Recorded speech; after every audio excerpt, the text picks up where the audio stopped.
अहिले चाहिँ म फाइनली दैलेखमा रहेको यो पादुका भन्ने हिन्दू टेम्पलमा आइसकेको छु र यो अहिले एकदमै पूजा गर्ने समय रहेको छ र अहिले देउता मान्ने क्रममा धेरै मान्छेहरू यहाँ आउने जाने गर्नुहुन्छ र यहाँ धेरै किसिमका मूर्तिहरू र विभिन्न किसिमका मूर्तिहरू पनि देख्न सकिन्छ र यहाँ मैले यसरी आउँदाखेरि केही भिडियोहरू चाहिँ बनाएको छु र यहाँ धेरै किसिमका मूर्तिहरू र विभिन्न किसिमका कलाहरू पहिलाका पुराना ढुङ्गामा कुदिएका केही मूर्तिहरू देख्न सक्नुहुनेछ हजुरहरूले र यस दैलेखमा रहेको यो पादुका हिन्दू टेम्पल्स एकदमै फेमस रहेको छ र जति पनि बाहिरबाट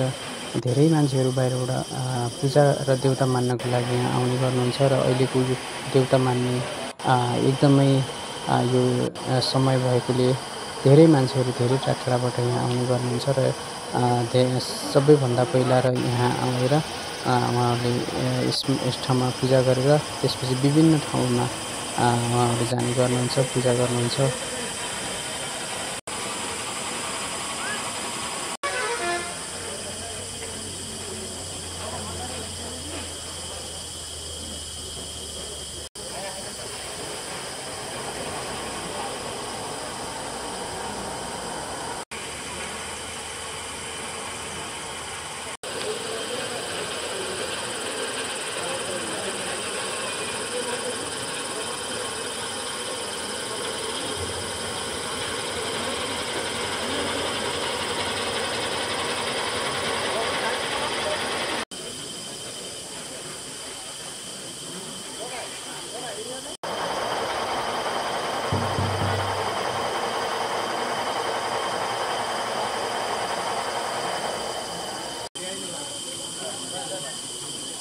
र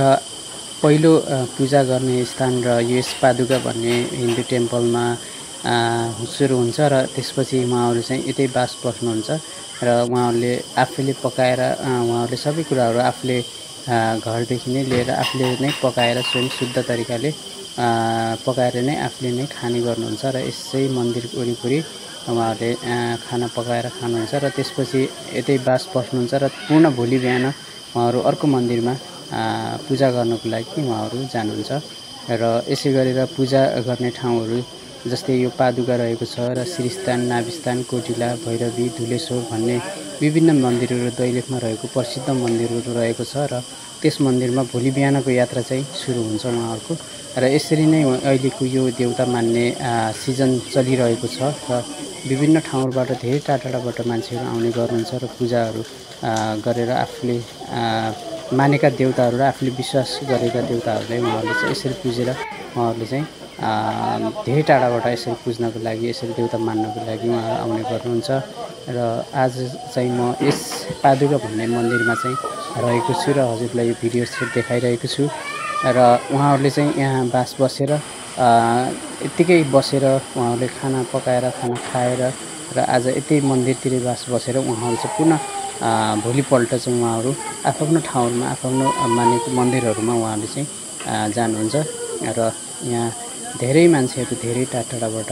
आउने गर्नुभएको छ, धेरै ठाउँहरूबाट आउनुभएको छ र धेरै भिडभाड रहेको छ र मैले बेलुकाको समय भएर केही भिडियोहरू लिन पाएन। सो